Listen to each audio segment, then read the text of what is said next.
Assalamualaikum warahmatullahi wabarakatuh. Bagaimana kabarnya hari ini teman-teman? Alhamdulillah luar biasa ya. Tetap semangat, tetap ceria. Allahu Akbar.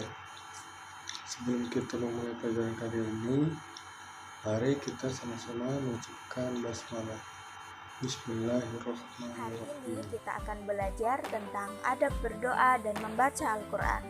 Apa saja adab-adabnya? Simak videonya sampai selesai ya. Yang pertama adalah adab berdoa. Doa adalah senjata orang yang beriman, karena dengan berdoa, seorang hamba dengan sendirinya telah menyatakan kelemahan, kebutuhan, sekaligus kekurangannya akan pertolongan dari Zat penguasa alam semesta, yaitu Allah Subhanahu wa Ta'ala. Kita selaku hamba yang beriman tentu dianjurkan untuk selalu berdoa dan memohon pertolongan hanya kepada Allah semata. Namun, ternyata doa-doa kita terkadang tak selaras dengan apa yang kita inginkan. Terkadang apa yang kita harapkan dan cintai belum tentu itu baik untuk kita. Begitu juga sebaliknya, apa yang kita benci ternyata itu baik untuk kita. Namun yakinlah bahwa semua yang Allah kehendaki itu adalah untuk kebaikan kita. Lalu, apa sajakah adab-adab dalam berdoa? Yang pertama, dengan menghadirkan hati. Salah satu kunci dikabulkannya doa adalah dengan ihsan, yaitu merasakan kehadiran Allah dimanapun, dalam keadaan bagaimanapun. Selalu sadar bahwa saat kita berdoa, Allah sedang melihat dan mengawasi kita. Allah Maha mengetahui bisikan hati kita. Allah begitu dekat dengan kita, lebih dekat dari urat nadi kita. Yang kedua, dengan rasa takut dan penuh harap.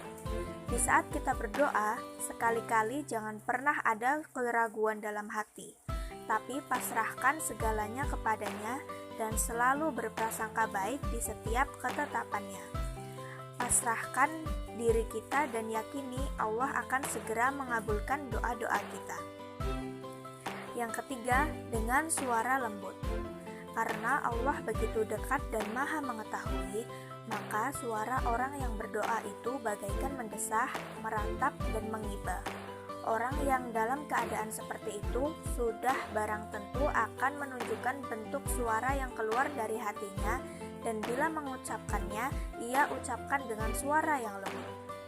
Allah berfirman dalam Al-Quran, "Berdoalah kepada Rabb-mu dengan berendah diri dan suara yang lembut. Sesungguhnya Allah tidak menyukai orang-orang yang melampaui batas." Quran Surat Al-A'raf ayat 55.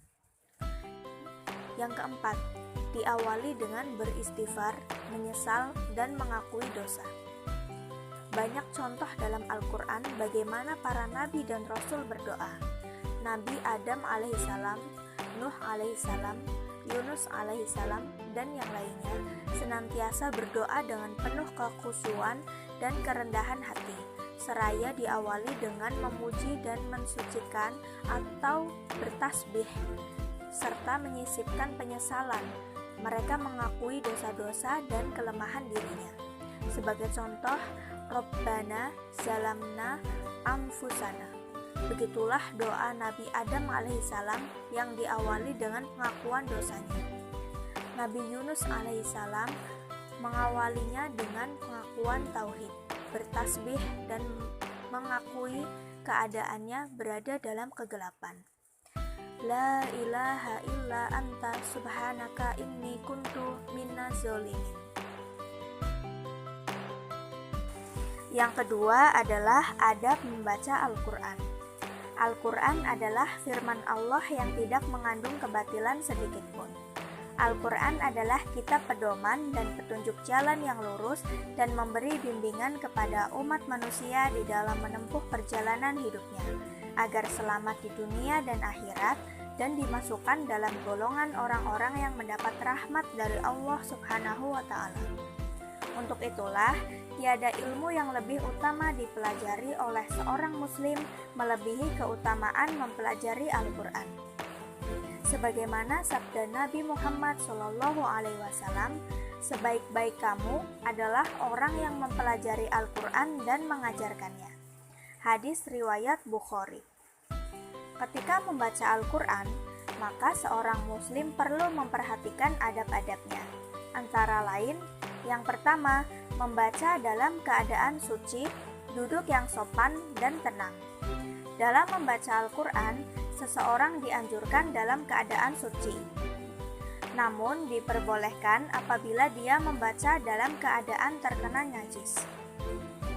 Imam Haramain berkata, orang yang membaca Al-Quran dalam keadaan najis, dia tidak dikatakan mengerjakan hal yang makruh, akan tetapi dia meninggalkan sesuatu yang utama. Yang kedua, membacanya dengan pelan atau tartil dan tidak cepat, agar dapat menghayati ayat yang dibaca. Rasulullah bersabda, siapa saja yang membaca Al-Quran atau khatam kurang dari 3 hari, berarti dia tidak memahami. Hadis riwayat Ahmad dan para penyusun kitab-kitab sunan. Rasulullah memerintahkan Abdullah ibnu Umar untuk menghatamkan Al-Quran setiap 1 minggu.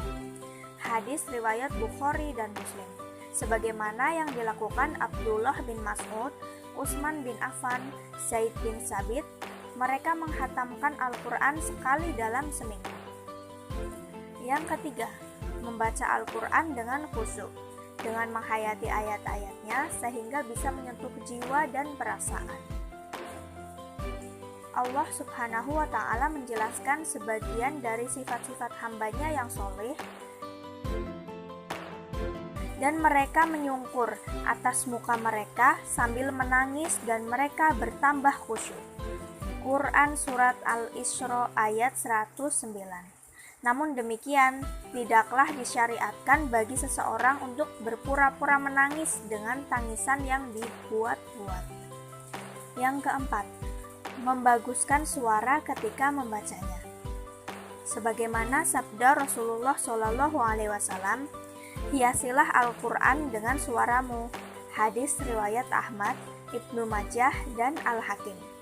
Di dalam hadis lain dijelaskan, tidak termasuk umatku yang tidak melakukan Al-Quran. Hadis riwayat Bukhari dan Muslim.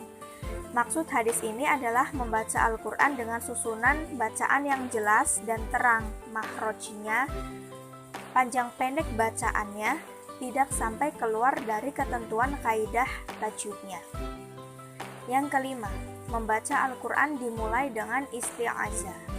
Allah Subhanahu wa Ta'ala berfirman yang artinya, dan bila kamu akan membaca Al-Quran, maka mintalah perlindungan kepada Allah dari godaan-godaan syaitan yang terkutuk. Quran Surat An-Nahl ayat 98. Membaca Al-Quran dengan tidak mengganggu orang yang sedang sholat, dan tidak perlu membacanya dengan suara yang terlalu keras atau di tempat yang banyak orang.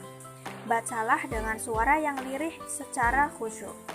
Rasulullah SAW bersabda, ingatlah bahwasanya setiap dari kalian bermunajat kepada Rabb-Nya, maka janganlah salah satu dari kamu mengganggu yang lain, dan salah satu dari kamu tidak boleh bersuara lebih keras daripada yang lain pada saat membaca Al-Quran. Hadis riwayat Abu Dawud, Nasa'i, Baihaqi, dan hari ini. Terima kasih. Mari kita bersama-sama membaca hamdalah. Alhamdulillahirabbil alamin. Khairul kalam. Assalamualaikum warahmatullahi wabarakatuh. Semoga bermanfaat.